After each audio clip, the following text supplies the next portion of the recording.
Ndio mahali tuliambiwa kwamba na Yesu Kristo, msipayuke payuke kama vile wale wengine wanavyoomba, wanaopiga makelele huko. Hakumaanisha kwamba kushauti ni shida, lakini kuna kitu alikuwa anabainisha kwamba msiombe pasina mwongozo. Yaani kupayuka ni kuongea katika hisia za viungo vya kibinadamu ambavyo haviongozwi na malengo ama makusudi ya Mungu. You are just desperate to speak, na sio kwamba unaomba kwa sababu umeongozwa. Na ndio maana baada ya kusema vile kuambia mnapaswa kuomba hivi, mkiwa mnaelewa jinsi ya kuomba. Kwa hivyo prayer inakuwa sanctified when you are taught by the spirit of the one whom you are praying to. Maombi yanakuwa vyema na yanatakasika kwa sababu ya kufundishwa na roho ya yule unayemuomba. Ukiwa unaenda kusalimia rais wa Kenya ama rais ama kiongozi yote mkubwa, kuingia kwake pale au ingii kwa sababu ya maamuzi yako, unaingia kwa sababu ya ule uwepo wake yeye.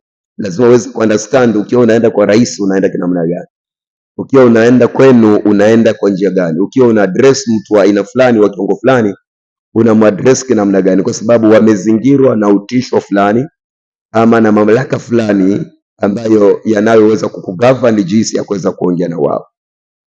Kwa hivyo kwa njia hiyo ukilose heshima ya kuongea na huyo kiongozi, basi hii ni ishara kwamba ile kiongozi, zile sheria zake ambazo zinamlinda zinaweza kuwa kinyume chako. Kwa hivyo Mungu na yeye katika nafasi yake, Roho Mtakatifu ndiye anayemjua Mungu, anayeelewa kile ambacho tunapaswa kuingia. Tusiingie watu wa kunung'unika, bali tuingie watu wa kuelewa who he is and how powerful he is and his abilities ambazo ako nazo kwa ajili ya kutujibu wakati tunapoongea naye, ili tukiwa tunaenda kwake tusiende ni kama hatuelewi ni mtu aina gani. Only the Spirit of the Lord can make us pray properly and appropriately.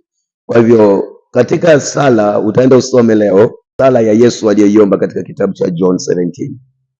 Uisome vizuri sana kwa utaratibu. Iko na weight nzito sana kwa sababu that is the last prayer of Jesus Christ praying to God, ambayo pia it was the prayer ambayo ilikuwa imeachiliwa kwa wazi na ni ndefu, ambayo mwanadamu yoyote anapaswa kuweza kulearn from that.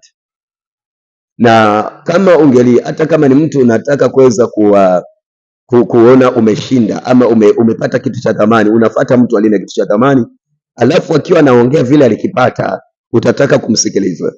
Kwa hivyo kama tunapenda maombi, ni lazima tuchunguze yeye aliyepata majawabu akiomba aliombaje. And how did Christ pray? What was the content in his prayer? Na ukishaanza kuangalia vile alivyokuwa naomba, basi unaweza kualign pia maisha yako, kujua hivi ndivyo ya kuomba, ama nilikuwa naomba hivi ndio maana sikuwa naelewa na nilikuwa nakosa right energies za kuweza kupump spirit yangu ifike katika mazingara ya kuconnect na Mungu ili nikaweze kuyapata majawabu yaliyo sahihi.